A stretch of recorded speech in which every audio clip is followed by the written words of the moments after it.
ये हमें समझ में आता है कि अगर किसी भी कंट्री को अपने ट्रू पोटेंशियल पे ग्रो करना है तो उसके लिए असेंशियल कंडीशन है कि उस कंट्री की पॉपुलेशन हेल्दी होनी चाहिए, उस कंट्री की पॉपुलेशन एजुकेटेड होनी चाहिए।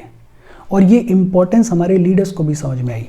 Over the period of time various governments ने कई सारे स्टेप्स लिए हैं, कई सारे स्कीम्स को लाया गया है, कई सारे पॉलिसीज़ को लाया गया है कंट्री की पॉपुलेशन को हेल्दी बनाने के लिए, कंट्री की पॉपुलेशन को एजुकेट करने के लिए। अगर बात की जाए हेल्थ केयर में हमारे मेजर अचीवमेंट्स के बारे में, तो इंडिया से स्मॉल पॉक्स को इरेडिकेट कर दिया गया बाय लेट 1970s। इंडिया से स्मॉल पॉक्स को इरेडिकेट कर दिया गया बाय लेट 1970s। 2014 में इंडिया को पोलियो फ्री सर्टिफिकेशन मिल गया फ्रॉम WHO। WHO से इंडिया को पोलियो फ्री सर्टिफिकेशन मिला। कब मिला? 2014 में मिला। पल्स पोलियो प्रोग्राम को लॉन्च किया गया था 1995 में। पल्स पोलियो प्रोग्राम को कब लॉन्च किया गया था? 1995 में। और ये पल्स पोलियो प्रोग्राम अपने आप में बेहद सक्सेसफुल रहा। इसका आउटकम क्या निकला कि 2014 में इंडिया को पोलियो फ्री सर्टिफिकेशन मिल गया फ्रॉम WHO। इंडिया को लेप्रोसी फ्री डिक्लेयर कर दिया गया था 2005 में। इंडिया को लेप्रोसी फ्री कब डिक्लेयर कर दिया गया था? 2005 में डिक्लेयर कर दिया गया था। नेशनल हेल्थ पॉलिसी लाई गई थी 2002 में। और ये जो 2002 की नेशनल हेल्थ पॉलिसी थी, इसका एक गोल था लेप्रोसी का एलिमिनेशन। और इसका आउटकम क्या निकला कि इंडिया को लेप्रोसी फ्री डिक्लेयर कर दिया गया 2005 में। हालांकि आज भी दुनिया में जो नए लेप्रोसी के केसेस अकर होते हैं उनमें से लगभग 66% इंडिया में अकर होते हैं। और इसको थोड़ा ढंग से समझना, इंडिया को लेप्रोसी फ्री डिक्लेयर कर दिया गया था 2005 में। लेप्रोसी फ्री होने का मतलब क्या होता है? लेस देन 1 केस पर 10,000 पॉपुलेशन। वो हमने अचीव कर लिया था 2005 में। बट दुनिया भर में आज भी जो नए लेप्रोसी के केसेस अकर होते हैं उनमें से लगभग 66% इंडिया में अकर होते हैं। और इन नए केसेस से डील करने के लिए सरकार ने 2 स्टेप्स लिए। कौन कौन से 2 स्टेप्स लिए? एक तो सरकार लेकर आई national strategic plan and road map for leprosy को, और दूसरा सरकार लेकर आई national guidelines for anti microbial resistance surveillance in leprosy को। और इन दोनों स्टेप्स के थ्रू अब डील किया जा रहा है नए लेप्रोसी के केसेस से। बहुत सिंपल। इसके अलावा 1985 में लॉन्च किया गया यूनिवर्सल इम्यूनाइजेशन प्रोग्राम को। यूनिवर्सल इम्यूनाइजेशन प्रोग्राम को कब लॉन्च किया गया? 1985 में। और ये अपने आप में हमारा बड़ा सिग्निफिकेंट अचीवमेंट है। इसके अलावा preconception and prenatal diagnostic technique regulation and prevention of misuse act को लाया गया 1994 में। सेक्स सिलेक्शन, फीमेल फिटिसाइड, उसको प्रिवेंट करने के लिए लाया गया PCP NDT एक्ट को 1994 में। Cigarettes and other tobacco products act को लाया गया 2003 में। टबैको प्रोडक्ट्स को रेगुलेट करने के लिए लाया गया cigarettes and other tobacco products act को कब? 2003 में। यॉस को हमने एलिमिनेट कर दिया इंडिया से कब? 2006 में। यॉस को कब एलिमिनेट कर दिया? 2006 में एलिमिनेट कर दिया। देखो बहुत सिंपल सी बेसिक सी बातचीत है। एक बार फिर से देख लेते हैं, दिमाग में बिठा लो। स्मॉल पॉक्स को कब एरेडिकेट किया हमने? लेट 1970s में। इंडिया को पोलियो फ्री सर्टिफिकेशन कब मिला? 2014 में। इंडिया को लेप्रोसी फ्री कब डिक्लेयर कर दिया गया? 2005 में। यूनिवर्सल इम्यूनाइजेशन प्रोग्राम हमने कब लॉन्च किया? 1985 में। और यॉस को हमने कब एलिमिनेट कर दिया? 2006 में एलिमिनेट कर दिया। बहुत बेसिक और सिंपल सी बातचीत है। इसको बेसिक तौर पे दिमाग में रखना, बिकॉज कहीं ना कहीं फॉर श्योर काम आ जाती है।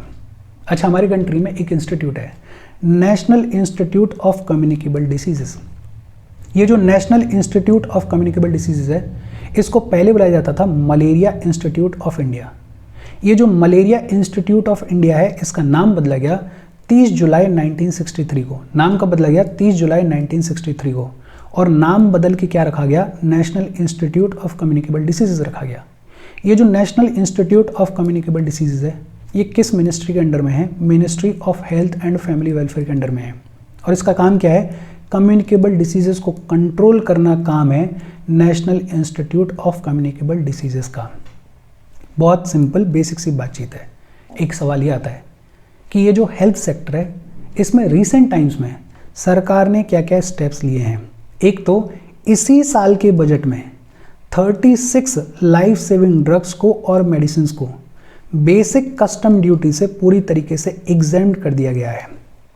बजट 2025-26 में, इसी साल के बजट में 36 लाइफ सेविंग ड्रग्स को और मेडिसिन को पूरी तरीके से बेसिक कस्टम ड्यूटी से एग्जेम्प्ट कर दिया गया है। और दूसरा, 6 और लाइफ सेविंग मेडिसिन को कंसेशनल ड्यूटी पे बेचा जाएगा, सिर्फ 5% की ड्यूटी लगाई जाएगी। 36 लाइफ सेविंग ड्रग्स और मेडिसिन ऐसी हैं जिनको पूरे तरीके से बेसिक कस्टम ड्यूटी से एग्जेम्प्ट कर दिया गया है, और 6 लाइफ सेविंग मेडिसिन ऐसी हैं जिन पे कंसेशनल ड्यूटी लगेगी, सिर्फ 5% की ड्यूटी लगेगी।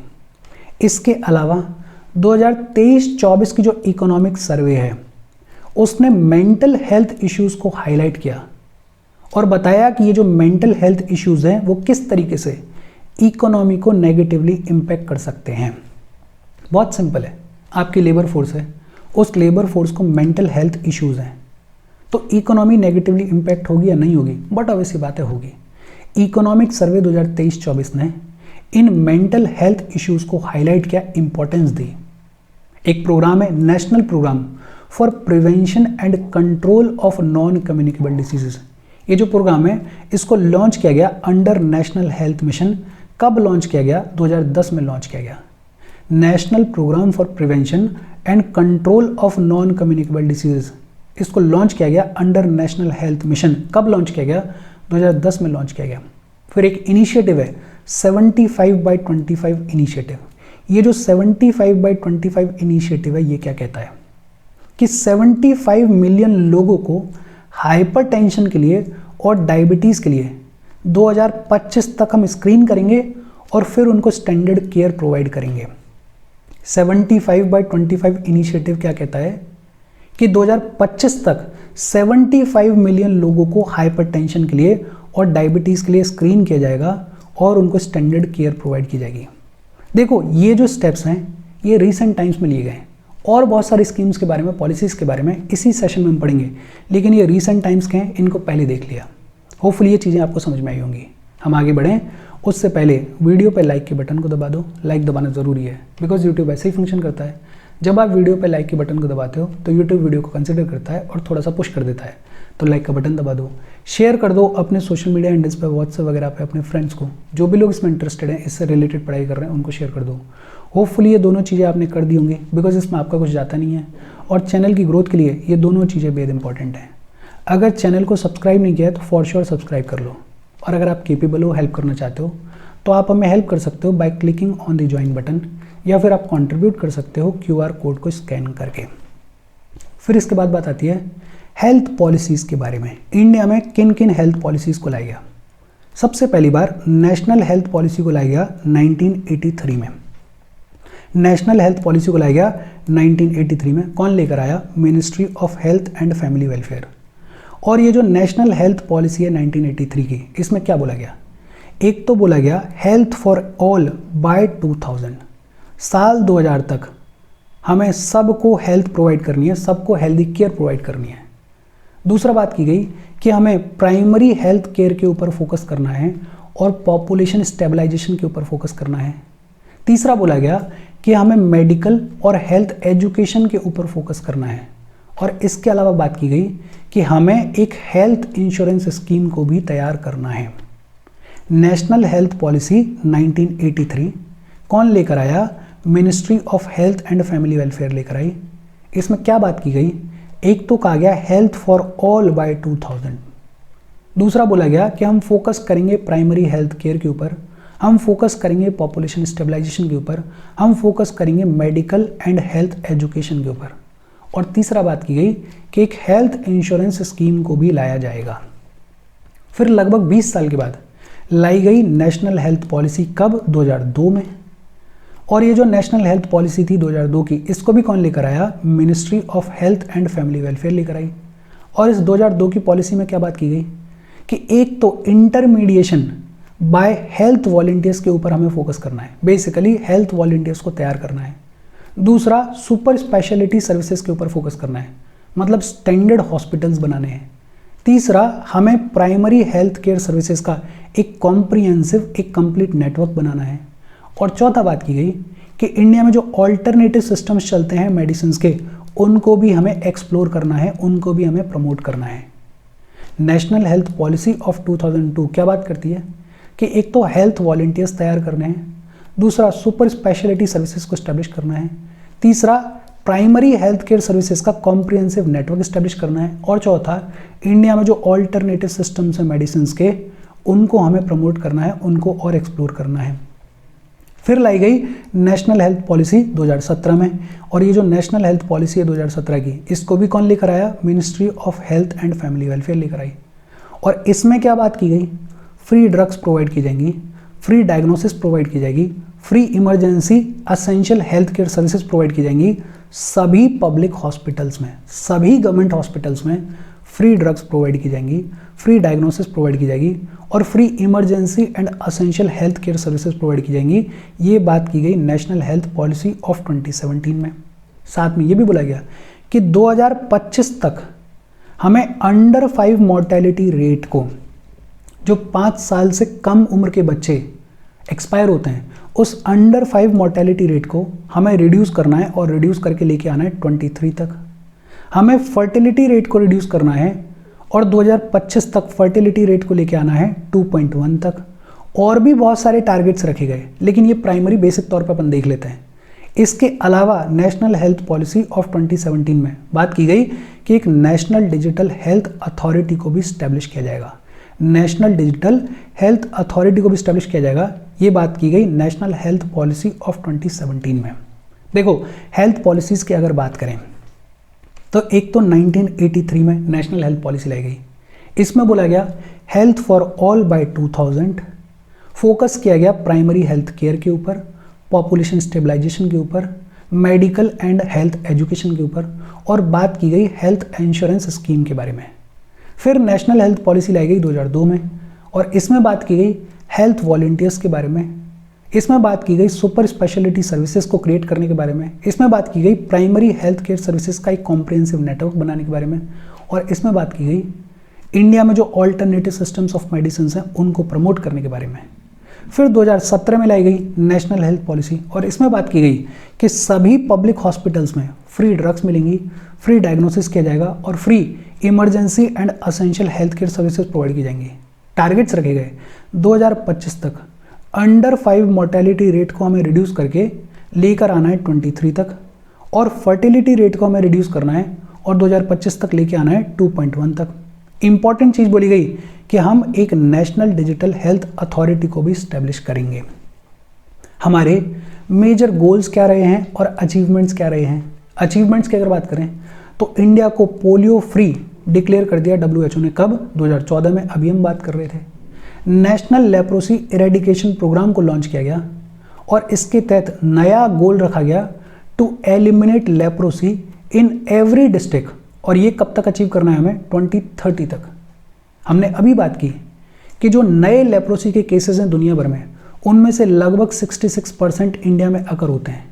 तो इनसे डील करने के लिए नेशनल लेप्रोसी इरेडिकेशन प्रोग्राम को लाया गया, और एम क्या है कि हमें लेप्रोसी को एलिमिनेट करना है हर एक डिस्ट्रिक्ट से। कब तक? बाय 2030।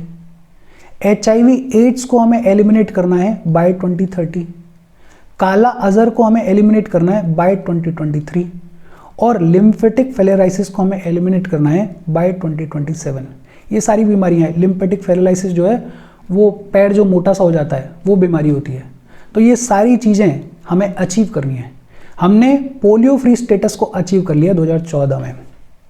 जो नए लेप्रोसी के केसेस हैं उनसे डील करने के लिए नेशनल लेप्रोसी इरेडिकेशन प्रोग्राम को लाया गया, और इसके तहत हमें लेप्रोसी को एलिमिनेट करना है हर एक डिस्ट्रिक्ट से बाय 2030। HIV एड्स को हमें एलिमिनेट करना है बाय 2030। काला अजर को हमें एलिमिनेट करना है बाय 2023, और लिम्फेटिक फेलेराइसिस को हमें एलिमिनेट करना है बाय 2027। अच्छा, कुछ और अचीवमेंट्स की बात करें तो इंडिया की जो मैटरनल मॉर्टेलिटी रेट है वो 2018-20 में रिड्यूस होके कम होके कितनी हो गई? 97 पर लाख लाइव बर्थ्स। 2014-15 में हमारी जो मैटरनल मॉर्टेलिटी रेट थी वो कितनी थी? 130 पर लाख लाइव बर्थ्स। मतलब यहाँ पे हमने सिग्निफिकेंटली इम्प्रूव किया है। लेकिन मैटरनल मॉर्टेलिटी रेट के मामले में हमारा टारगेट क्या है कि 2030 तक हमें मैटरनल मॉर्टेलिटी रेट को रिड्यूस करना है और लेकर आना है 70 पर लाख लाइव बर्थ तक। 2018-20 में हमारी मैटरनल मोर्टेलिटी रेट कितनी थी? 97 पर लाख लाइव बर्थ, और हमें अचीव क्या करना है? 70 पर लाख लाइव बर्थ। मतलब अभी हमें और सिग्निफिकेंटली काम करने की ज़रूरत है, लेकिन हाँ, हमने इम्प्रूवमेंट खूब किया है। इंडिया की जो इन्फेंट मोर्टेलिटी रेट है वो 2005 में कितनी हुआ करती थी? 58 पर 1000। 2005 में इन्फेंट मोर्टेलिटी रेट हमारी कितनी हुआ करती थी? 58 पर 1000। 2019-21 में जो हमारी इन्फेंट मोर्टेलिटी रेट है वो कितनी रह गई है? 35.2 पर 1000। मतलब यहाँ भी हमने सिग्निफिकेंटली इम्प्रूव किया है। इंडिया की जो टोटल फर्टिलिटी रेट है 2015-16 में कितनी हुआ करती थी? 2.2 हुआ करती थी। 2019-21 में हमारी जो टोटल फर्टिलिटी रेट है वो रिड्यूस होकर कितनी हो गई है? 2 हो गई है। मतलब यहाँ भी हमने इम्प्रूव किया है। अच्छा, रिप्लेसमेंट रेट कितनी होती है? रिप्लेसमेंट रेट होती है 2.1। कितनी होती है? 2.1। और एक चीज़ ये भी है कि हमारा जो हेल्थ एक्सपेंडिचर है वो कितना है? 2.1% ऑफ द GDP है। सरकार का ये कहना है कि 2025 तक ये जो हेल्थ एक्सपेंडिचर है इसको हमें इंक्रीज करना है और लेके जाना है 2.5% ऑफ द GDP तक। एक बात और है कि ये जो मैटरनल मोर्टेलिटी रेट है, इन्फेंट मोर्टेलिटी रेट है, टोटल फर्टिलिटी रेट है, रिप्लेसमेंट रेट है, ये सारी चीज़ें क्या हैं? ये होपफुली आपको पता होंगी। साइंस एंड टेक में इन सब के बारे में डिटेल में पढ़ा जाता है। अगर पता है तो अच्छी बात है, और अगर नहीं पता है तो कमेंट करके पूछ लेना। अच्छा, फिर इसके बाद बात आती है न्यूट्रिशन के बारे में। और न्यूट्रिशन को एंश्योर करना भी अपने आप में बड़ा चैलेंज है, बड़ी जिम्मेदारी है। पेट भरना अलग चीज़ है, लेकिन न्यूट्रिशियस फूड प्रोवाइड करना ये अपने आप में चैलेंज है। इस न्यूट्रिशन के लिए सरकार ने क्या किया? एक तो नेशनल न्यूट्रिशन पॉलिसी को लाया गया 1993 में। नेशनल न्यूट्रिशन पॉलिसी को कब लाया गया? 1993 में लाया गया। कौन लेकर आया? Ministry of women and child development लेकर आई। क्यों लाया गया? To combat problem of undernutrition. Undernutrition की प्रॉब्लम से लड़ने के लिए ministry of women and child development लेकर आई नेशनल न्यूट्रिशन पॉलिसी को। कब? 1993 में। और ये जो नेशनल न्यूट्रिशन पॉलिसी है इसमें क्या लिखा गया कि एक तो हमें न्यूट्रिशन इंटरवेंशंस को एक्सपेंड करना है, बढ़ाना है via integrated child development services. Integrated child development services के थ्रू हमें न्यूट्रिशन के इंटरवेंशन को एक्सपेंड करना है। दूसरा, जितने भी असेंशियल फूड्स हैं उनका फोर्टिफिकेशन करना है। जैसे सॉल्ट को फोर्टिफाई करो आयोडीन से, आयरन वगैरह से। ये जितने भी असेंशियल फूड्स हैं उनको फोर्टिफाई करो और उनकी जो न्यूट्रिशनल वैल्यू है उसको बढ़ाओ। जितने भी लो कॉस्ट न्यूट्रिशियस फूड्स हैं उनको और ज़्यादा पॉपुलराइज करो ताकि जो गरीब से गरीब आदमी है उसको भी न्यूट्रिशियस फूड मिले। जितना भी ये माइक्रो न्यूट्रिएंट्स की डेफिशिएंसी है अमंग्स द वल्नरेबल ग्रुप्स उसको भी कंट्रोल करने के लिए कामकाज करना है। फिर इसके अलावा फूड अडल्ट्रेशन को हमें प्रिवेंट करना है। ये जो फूड अडल्ट्रेशन होता है, फूड के साथ में घपला होता है, उसको हमें प्रिवेंट करना है।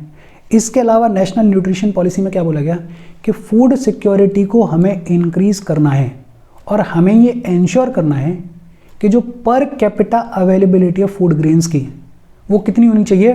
215 kg पर पर्सन पर ईयर। जो per capita availability of food grains की वो कितनी होनी चाहिए? 215 kg पर पर्सन पर ईयर। इसके अलावा डाइटरी पैटर्न्स को इम्प्रूव करने के लिए हमें काम करना है। हमें प्रोडक्शन को प्रमोट करने के लिए काम करना है।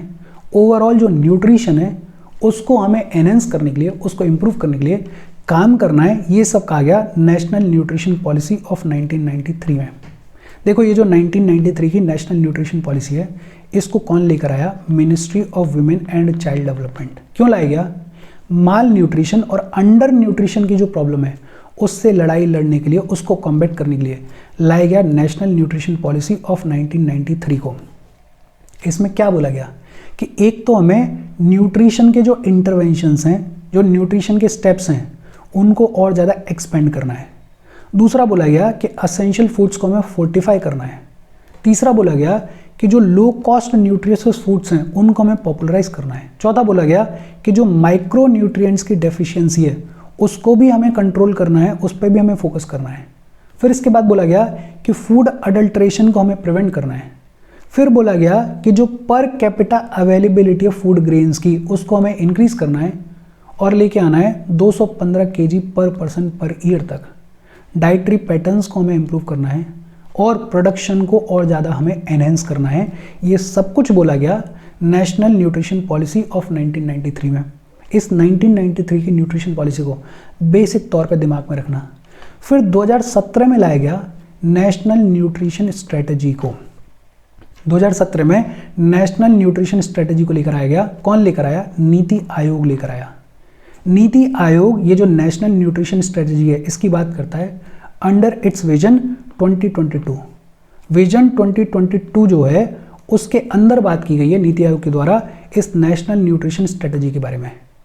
और ये जो विजन 2022 है इसका नाम क्या है? कुपोषण मुक्त भारत। कुपोषण मुक्त भारत विजन 2022 का नाम है। इसी के अंदर बात की गई है नेशनल न्यूट्रिशन स्ट्रेटजी के बारे में। और ये जो नेशनल न्यूट्रिशन स्ट्रेटजी है ये क्या कहती है कि हमें 3% पॉइंट का रिडक्शन करना है in underweight prevalence in children of 0 to 3 years by 2022। और ये जो 3% पॉइंट का रिडक्शन करना है इसके लिए बेस लेवल क्या है? NFHS 4 national family health survey जो चौथी हुई उसमें जो अंडरवेट प्रेवलेंस है उसको हमें 3% से रिड्यूस करना है। कब तक? 2022 तक। और टारगेट कौन है हमारा? ऐसे बच्चे जो 0 से 3 साल के हैं। इसके अलावा हमें एनीमिया को 1/3 से रिड्यूस करना है in children, in adolescents and in women of reproductive age. बच्चे, एडोलेसेंट्स और विमेन ऑफ रिप्रोडक्टिव एज में जो एनीमिया की प्रॉब्लम है उसको हमें रिड्यूस करना है बाय 1/3। बहुत सिंपल। नेशनल न्यूट्रिशन स्ट्रेटजी कब लाई गई? 2017 में लाई गई।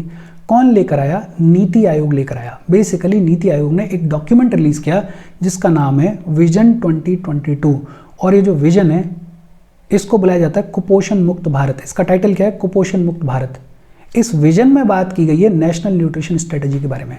दो इंपॉर्टेंट चीज़ें हेल्थ के पॉइंट ऑफ व्यू से। एक तो ये बोला गया कि 0 से 3 साल के जो बच्चे हैं उनमें अंडरवेट की जो प्रेवलेंस है उसको हमें NFHS 4 के लेवल से 3% पॉइंट से रिड्यूस करना है बाय 2022।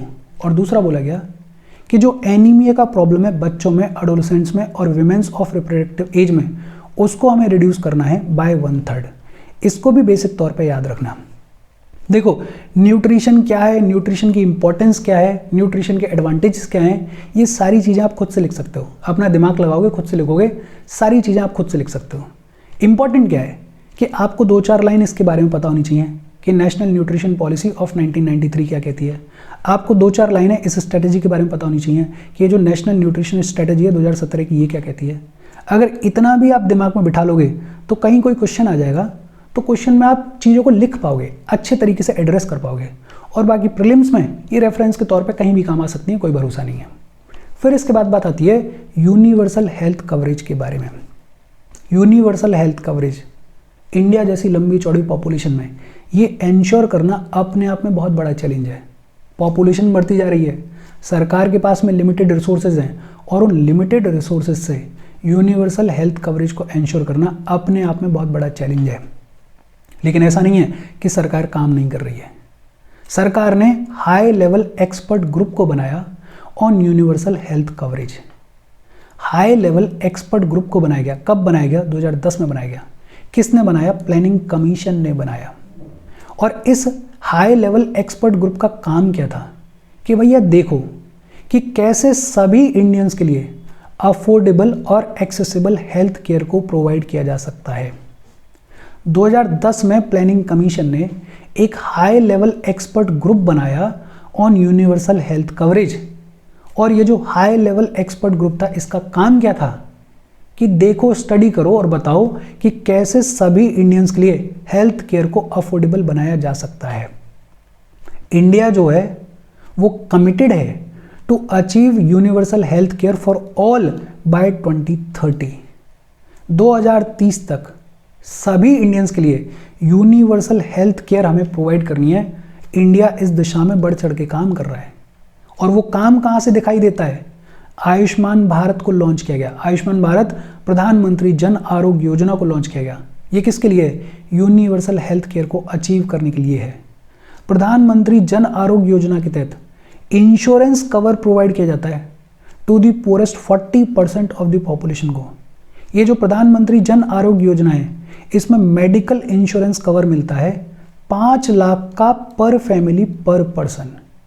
प्रधानमंत्री जन आरोग्य योजना के बारे में ऑलरेडी इससे पिछले वाले सेशन में हमने पढ़ा हुआ है, अगर डिटेल में देखना है तो वहां पे जाके देख सकते हो। लेकिन ये जो यूनिवर्सल हेल्थ कवरेज है, इसके रास्ते में की चैलेंजेस क्या हैं? एक तो हमारे जो प्राइवेट हॉस्पिटल्स हैं और जो पब्लिक हॉस्पिटल्स हैं, उनकी क्वालिटी में बहुत ज़्यादा डिस्पैरिटी देखने को मिलती है। और इन जनरल क्या देखने को मिलता है कि जो प्राइवेट हॉस्पिटल्स होते हैं उनमें क्वालिटी ऑफ हेल्थ केयर बेहतर है, पब्लिक हॉस्पिटल्स की हालत बहुत ज़्यादा ख़राब है। यहाँ पे हमें काम करने की ज़रूरत है, बिकॉज हमारे कंट्री की जो पुअर पॉपुलेशन है वो प्राइवेट हॉस्पिटल्स को अफोर्ड नहीं कर सकती है। उसको क्वालिटी हेल्थ केयर मिलनी चाहिए पब्लिक हॉस्पिटल्स में।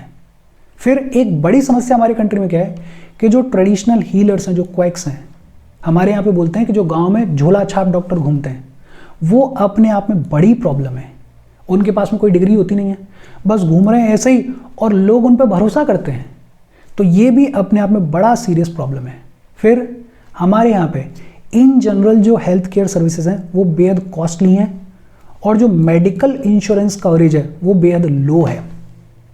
हेल्थ केयर सर्विसेज हमारे यहाँ पे कॉस्टली हैं और जो मेडिकल इंश्योरेंस कवरेज है वो हमारे कंट्री में लो है। इसको भी हमें सिग्निफिकेंटली इम्प्रूव करने की ज़रूरत है। देखो, यूनिवर्सल हेल्थ केयर या कवरेज, इसके बारे में भी बेसिक तौर पे आपको पता होना चाहिए। बाकी ये भी टॉपिक ऐसा है कि अगर कहीं आए तो आपको खुद से अपने हिसाब से लिखना चाहिए। फिर बात आती है rural health care system in India के बारे में।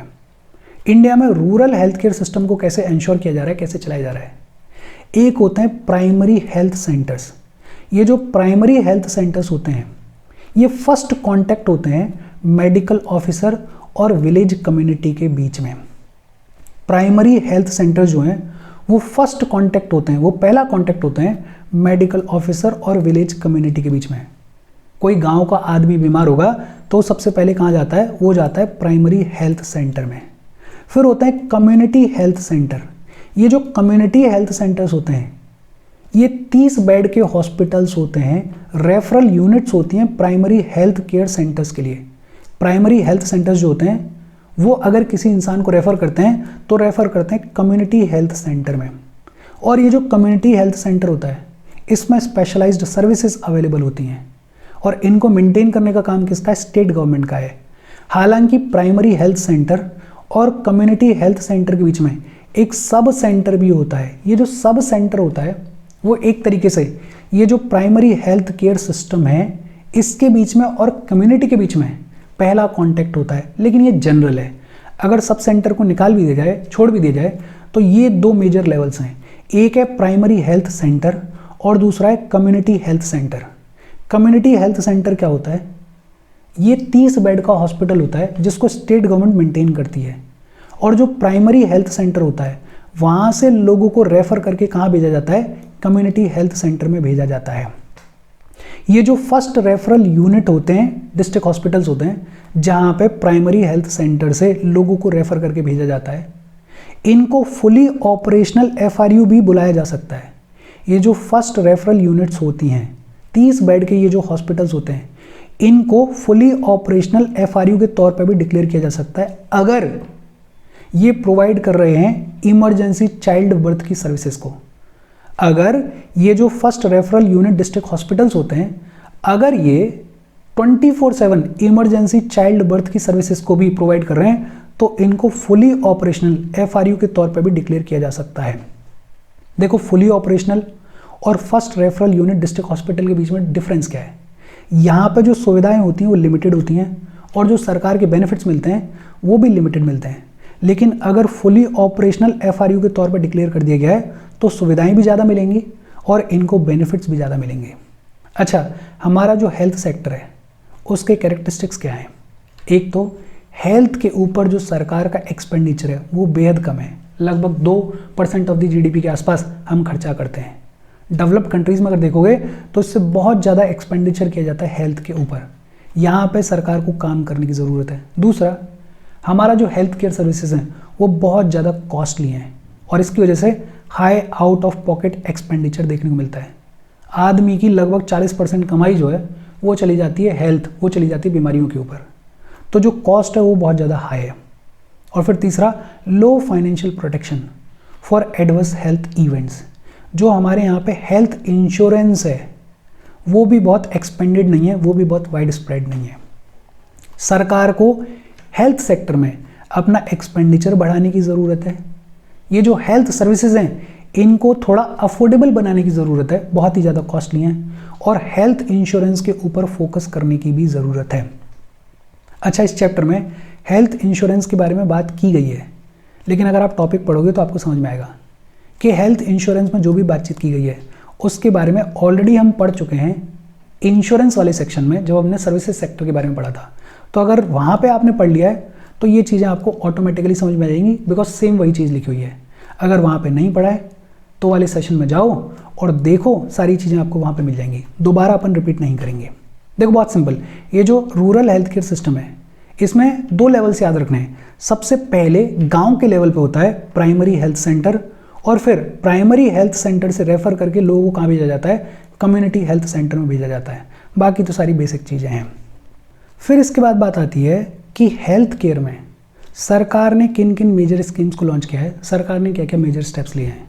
सबसे पहले बात की गई है आयुष्मान भारत के बारे में। आयुष्मान भारत को लाया गया नेशनल हेल्थ पॉलिसी ऑफ 2017 के तहत। नेशनल हेल्थ पॉलिसी ऑफ 2017 के तहत लॉन्च किया गया आयुष्मान भारत को। और आयुष्मान भारत का एम क्या है कि हमें यूनिवर्सल हेल्थ कवरेज को अचीव करना है। यूनिवर्सल हेल्थ कवरेज को अचीव करना है, ये विजन है आयुष्मान भारत का। आयुष्मान भारत को इम्प्लीमेंट कौन करता है? नेशनल हेल्थ अथॉरिटी इम्प्लीमेंट करती है। नेशनल हेल्थ अथॉरिटी किस मिनिस्ट्री के अंडर में है? Ministry of health and family welfare के अंडर में है। ये जो आयुष्मान भारत है इसके 2 कंपोनेंट्स हैं। कौन कौन से 2 कंपोनेंट्स हैं? एक है हेल्थ एंड वेलनेस सेंटर और दूसरा है प्रधानमंत्री जन आरोग्य योजना। बहुत सिंपल, आयुष्मान भारत को लाया गया नेशनल हेल्थ पॉलिसी 2017 के अंडर। इम्प्लीमेंट कौन करता है? नेशनल हेल्थ अथॉरिटीज़ को इम्प्लीमेंट करती है। आयुष्मान भारत के 2 कंपोनेंट्स हैं। कौन कौन से? हेल्थ एंड वेलनेस सेंटर और दूसरा प्रधानमंत्री जन आरोग्य योजना। अच्छा, इसके अलावा एक लाया गया आयुष्मान भारत डिजिटल मिशन को। ये जो आयुष्मान भारत डिजिटल मिशन है इसको लाएगा 27 सितंबर 2021 को। कब लाएगा? 27 सितंबर 2021 को लाएगा आयुष्मान भारत डिजिटल मिशन को। और इसके की कंपोनेंट्स क्या हैं? सभी सिटीजन्स को एक हेल्थ आईडी दी जाएगी, जितनी भी हेल्थ केयर प्रोफेशनल्स हैं उनकी एक रजिस्ट्री बनाई जाएगी, और जितनी भी हेल्थ केयर फैसिलिटीज़ हैं उनकी भी एक रजिस्ट्री बनाई जाएगी। बेसिकली सभी चीज़ों को डिजिटल तौर पे अवेलेबल करवाया जाएगा। की कंपोनेंट्स क्या हैं? सभी सिटीजन्स के लिए एक हेल्थ आईडी, जितनी भी हेल्थ केयर प्रोफेशनल्स हैं उनकी एक रजिस्ट्री, और जितनी भी हेल्थ केयर फैसिलिटीज़ हैं उनकी भी एक रजिस्ट्री। इसी आयुष्मान भारत डिजिटल मिशन के तहत एक है Ayushman Bharat digital mission sandbox. ये जो Ayushman Bharat digital mission sandbox है ये टेक्नोलॉजिकल फ्रेमवर्क है इस आयुष्मान भारत डिजिटल मिशन का। बहुत सिंपल। फिर इसके बाद 2005 में लाया गया जननी सुरक्षा योजना को। 12 अप्रैल 2005 को लाया गया जननी सुरक्षा योजना को। और इसका एम क्या है? ये जो मैटरनल और न्यूबॉर्न मोर्टेलिटी है इसको रिड्यूस करना। मैटरनल और जो न्यूबॉर्न मोर्टेलिटी है उसको रिड्यूस करना, और एससी कम्युनिटी की, एसटी कम्युनिटी की और बीपीएल हाउस होल्ड्स की जो प्रेग्नेंट वीमेन हैं उनमें इंस्टीट्यूशनल डिलीवरी को प्रमोट करना। ये जो जननी सुरक्षा योजना है काफ़ी पुरानी योजना है, 2005 की योजना है, इसको बेसिक तौर पे याद रखना। फिर 2013 में लाया गया नेशनल हेल्थ मिशन को। नेशनल हेल्थ मिशन की कहानी क्या है? देखो, पहले हमारे यहाँ पे 2 मिशन चलते थे। एक चलता था नेशनल रूरल हेल्थ मिशन और दूसरा चलता था नेशनल अर्बन हेल्थ मिशन। इन दोनों को मर्ज किया गया और मर्ज करके 2013 में लाया गया नेशनल हेल्थ मिशन को। नेशनल हेल्थ मिशन के टारगेट्स क्या हैं? एक तो जो मैटरनल मोर्टेलिटी रेट है उसको हमें रिड्यूस करना है और लेके आना है 100 पर लाख लाइव बर्थ तक। कितने तक लेकर आना है? 100 पर लाख लाइव बर्थ तक। लेकिन अभी हमने पढ़ा है कि हमारे यहाँ पे जो मैटरनल मॉर्टेलिटी रेट है वो कितनी है, 97 पर लाख लाइव बर्थ्स। मतलब इसको हमने अचीव कर लिया है। ये जो नेशनल हेल्थ मिशन है ये लाया गया 2013 में, तो ये जो मैटरनल मॉर्टेलिटी रेट का टारगेट है इसको हमने अचीव कर लिया है। इन्फेंट मॉर्टेलिटी रेट को हमें डिक्रीज करना है, रिड्यूस करना है और लेके आना है 25 पर 1000 लाइव बर्थ तक। कितने तक लेके आना है, 25 पर 1000 लाइव बर्थ तक। हमारे यहाँ पे इन्फेंट मोर्टेलिटी रेट अभी कितना है, 35.2 अभी हमने पढ़ा है। जो टोटल फर्टिलिटी रेट है उसको हमें रिड्यूस करना है और लेके आना है 2.1 तक। और हमारे यहाँ पे टोटल फर्टिलिटी रेट कितनी है, 2 है, अभी हमने बात की है। मतलब इसको भी हमने अचीव कर लिया है। फिर इसके अलावा नेशनल हेल्थ मिशन में बोला गया कि जो एनीमिया का प्रेवलेंस है in the women's of 15 to 49 years age, उसको हमें रिड्यूस करना है, उसको हमें कम करना है। जो एनुअल मलेरिया के इंसिडेंसेस हैं उनको हमें लेस देन 1 पर 1000 पॉपुलेशन तक लेके आना है। लेस देन 1 पर 1000 पॉपुलेशन तक हमें एनुअल मलेरिया इंसिडेंसेस को लेके आना है। काला अजहर को हमें एलिमिनेट करना है बाय 2025। लेस देन 1 केस पर 10,000 पॉपुलेशन इन ऑल ब्लॉक्स को हमें अचीव करना है और काला अजहर को हमें एलिमिनेट करना है बाय 2025। माइक्रोफिलारिया का जो प्रेवलेंस है उसको सभी डिस्ट्रिक्ट्स में हमें लेस देन 1% तक लेके आना है। और जो ट्यूबरक्लोसिस का मॉर्टेलिटी है और इंसिडेंसेस हैं उनको हमें कम से कम आधे से कम करना है, कम से कम बाय हाफ रिड्यूस करना है। नेशनल हेल्थ मिशन कब लाया गया, 2013 में लाया गया। इसके टारगेट्स क्या हैं, मैटरनल मॉर्टेलिटी रेट को रिड्यूस करना है और लेके आना है 100 पर लाख लाइव बर्थ तक, लेकिन इसको हमने अचीव कर लिया है। इन्फेंट मॉर्टेलिटी रेट को रिड्यूस करना है और लेके आना है 25 पर 1000 लाइव बर्थ तक।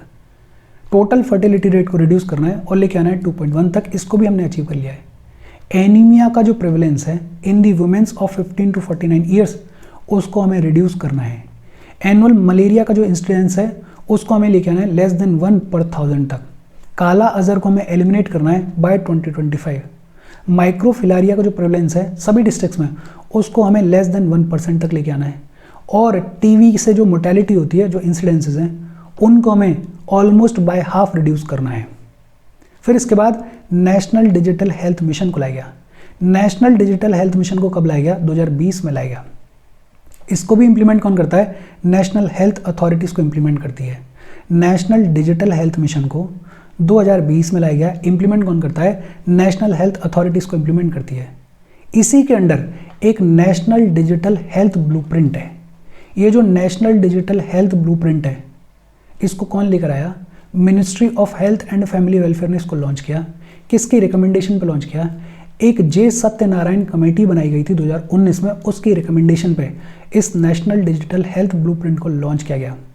और ये जो नेशनल डिजिटल हेल्थ ब्लूप्रिंट है ये गाइडिंग डॉक्यूमेंट है for the implementation of national digital health mission. National digital health mission जिसको 2020 में लाया गया उसको किस तरीके से इम्प्लीमेंट करना है उसका गाइडिंग डॉक्यूमेंट है नेशनल डिजिटल हेल्थ ब्लूप्रिंट। इसको किस कमेटी की रिकमेंडेशन पे लाया गया, जे सत्यनारायण कमेटी की रिकमेंडेशन पे लाया गया। फिर एक है एनीमिया मुक्त भारत। एनीमिया मुक्त भारत को लॉन्च किया गया 2018 में। एनीमिया का जो प्रेवलेंस है उसको एरेडिकेट करना है, ये एम है इस एनीमिया मुक्त भारत का। फिर एक है ई संजीवनी। ये जो ई संजीवनी है ये बेसिकली एक ऐप है जिसके थ्रू पेशेंट्स जो हैं वो डॉक्टर्स के साथ में टेली कंसल्टेशन कर सकते हैं, over the phone, over the internet consult कर सकते हैं डॉक्टर्स को। और ये इंडिजीनियस है, कॉस्ट इफेक्टिव है, खुद की बनाई हुई हमारी ऐप है जिसके थ्रू पेशेंट्स डायरेक्टली डॉक्टर्स के साथ में टेली कंसल्टेशन कर सकते हैं। ऐसे एरियाज़ जहाँ पे कोई बढ़िया डॉक्टर अवेलेबल नहीं है, या जो रिमोट एरियाज़ हैं जहाँ पे डॉक्टर्स बहुत इजीली अवेलेबल नहीं होते हैं, या कोई ऐसा डॉक्टर है जो कि स्पेशलाइज्ड डॉक्टर है और किसी दूसरे स्टेट में, किसी दूसरी जगह पे, तो उसके साथ में पेशेंट डायरेक्टली टेली कंसल्टेशन कर सकता है इस ई संजीवनी ऐप के थ्रू। ये मेजर इनिशिएटिव्स लिए गए। देखो ये जितने भी मेजर इनिशिएटिव्स हैं इनमें से 3-4 को अपने दिमाग में रखना, 1-2 बार इनको देखो, दिमाग में बिठाओ और बेसिक तौर पे इनको अपने दिमाग में रखना।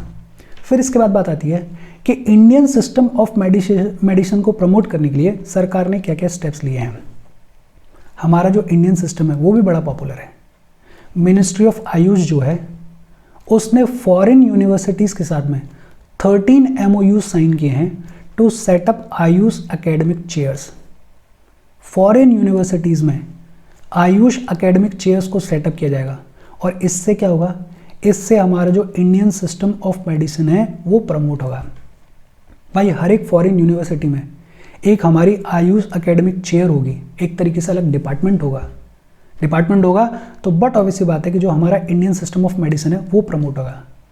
फिर scheme for voluntary certification of yoga professionals, इसको चलाया गया मिनिस्ट्री ऑफ आयुष के द्वारा कि जो योगा प्रोफेशनल्स हैं अगर वो एडुकेट स्टैंडर्ड्स को मैच करते हैं तो उनको एक सर्टिफिकेट दिया जाएगा ताकि उनको एक लेजिट अथॉरिटी मिले कि हाँ साहब आप सर्टिफाइड हो। योगा सर्टिफिकेशन बोर्ड को सेटअप किया गया, योगा को प्रमोट किया जा रहा है कि जो योगा प्रोफेशनल्स हैं उनको सर्टिफिकेट दिया जा रहा है। एक योगा सर्टिफिकेशन बोर्ड को भी सेटअप किया गया। नेशनल आयुष मिशन को लॉन्च किया गया। ये जितने भी हमारे आयुष सिस्टम्स हैं, आयुर्वेदा वगैरह, यूनानी वगैरह, सिद्धा वगैरह, होम्योपैथी वगैरह, इनको प्रमोट करने के लिए नेशनल आयुष मिशन को लॉन्च किया गया। स्मार्ट को लॉन्च किया गया। स्मार्ट की फुल फॉर्म क्या है? Scope of main streaming Ayurveda research in training professionals. Ayurveda में रिसर्च को प्रमोट करने के लिए लॉन्च किया गया स्मार्ट को। और ये जो स्मार्ट है इसको किसने लॉन्च किया है? इसको लॉन्च किया है national commission for Indian system of medicine ने और central council for research in Ayurvedic sciences ने। इस स्मार्ट को किसने लॉन्च किया है? National commission for Indian system of medicine ने और central council of research in Ayurvedic sciences ने। देखो, एक तो मिनिस्ट्री ऑफ आयुष ने फॉरेन यूनिवर्सिटीज़ के साथ में 13 MOU साइन किए हैं आयुष एकेडमिक चेयर्स को स्टैब्लिश करने के लिए। दूसरा, जो भी योगा प्रोफेशनल्स हैं उनके सर्टिफिकेशन के लिए स्कीम शुरू की गई है। किसके द्वारा? मिनिस्ट्री ऑफ आयुष के द्वारा। योगा सर्टिफिकेशन बोर्ड को सेटअप किया गया है। नेशनल आयुष मिशन को लॉन्च किया गया है आयुष सिस्टम्स को पॉपुलराइज करने के लिए, प्रमोट करने के लिए। स्मार्ट बेसिकली आयुर्वेदा में रिसर्च को प्रमोट करने के लिए स्मार्ट को लॉन्च किया गया है। इसके अलावा WHO global centre for traditional medicine को सेटअप किया गया है। कहाँ पे? जामनगर गुजरात में। WHO global centre for traditional medicine को सेटअप किया गया है। कहाँ पे? जामनगर गुजरात में। All India institute of Ayurveda को कहाँ पे सेटअप किया गया है? गोवा में सेटअप किया गया है। नेशनल इंस्टीट्यूट ऑफ यूनानी मेडिसिन को कहाँ पे सेटअप किया गया है? गाजियाबाद में सेटअप किया गया है। और नेशनल इंस्टीट्यूट ऑफ होम्योपैथी को कहाँ पे सेटअप किया गया है? दिल्ली में सेटअप किया गया है। WHO global centre for traditional medicine को कहाँ पे सेटअप किया गया है? जामनगर गुजरात में। All India institute of Ayurveda को कहाँ पे सेटअप किया गया है? गोवा में। नेशनल इंस्टीट्यूट ऑफ यूनानी मेडिसिन को कहाँ पे सेटअप किया गया है? गाजियाबाद में। और नेशनल इंस्टीट्यूट ऑफ होम्योपैथी को कहाँ पे सेटअप किया गया है? दिल्ली में सेटअप किया गया है। इसके अलावा सर्व दवा सेवन, मास ड्रग एडमिनिस्ट्रेशन, सर्व दवा सेवन, इसको ministry of health and family welfare ने लॉन्च किया है लिम्फेटिक फेलेराइसिस को 2027 तक एलिमिनेट करने के लिए। और इसके साथ हेल्थ की हमारी बातचीत खत्म हो गई। देखो, इसमें ज़्यादातर जो बात की है वो हमने इकोनॉमी के पॉइंट ऑफ व्यू से की है, लेकिन हाँ, हेल्थ को कॉम्प्रिहेंसिव तौर पे हमने कवर कर लिया है। इसके बियॉन्ड ज़्यादा कुछ पूछा नहीं जाएगा। और इसमें भी ऐसा है, जो स्कीम्स हैं, जो रिसेंट इनिशिएटिव्स हैं, उन पे ज़्यादा फोकस करना, 2-4 डेटा या फैक्ट्स को याद रख लेना, बाकी चैप्टर में बहुत ज़्यादा घुसने की ज़रूरत नहीं है। इसके साथ आज की हमारी बातचीत खत्म हो गई। Thank you very much.